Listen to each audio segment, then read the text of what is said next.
అబద్ధాలు చెప్తున్నారు శ్రీలత గారు. సార్ నమస్తే. Hello sir. అయ్యప్ప సార్ నమస్తే. మా ఆయన కనిపించినా మా ఆయన మాట్లాడినా ముత్యాలు రాలిపోతాయి. కనిపిస్తే లైక్స్ ఎక్కువ వచ్చేది తెలుసా లక్ష్మణ్ నీకు? ఓ బావా తిన్నావా? తిన్నారా? నాకుంది ఒకటే, సార్ దర్శనం ఇచ్చారు. దర్శనం ఇచ్చారు మొన్న లేదు, ఆ రోజు ఆశీర్వాదం కూడా ఇచ్చేవాడు నీకు. అయ్యో రామ.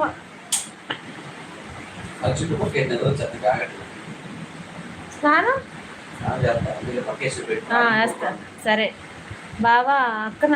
అక్క నన్ను తిడుతుంది బావా, చూడండి అంటున్నాడు రసూలని. బాబు ఇప్పుడు ఆన్సర్ ఇచ్చే పరిస్థితులు లేడంట రసూలన్న. ఏంది చెప్పవేంది? ఏదో ఇస్తావు ఆన్సర్. నుంచి కాళ్ళు పుట్టినాయా సార్? ఒక్కసారి అయ్యో ఆయన మాట్లాడితే ఎట్లా ముత్యాలు రాలిపోతాయి. అప్పుడు మనందరం నేనైతే ఫోన్ కింద పడే చేరుకోవాలి. మీరు కూడా ఎక్కడ ఉన్నోళ్ళు హైదరాబాద్ రావాలా ముత్యాల కోసం.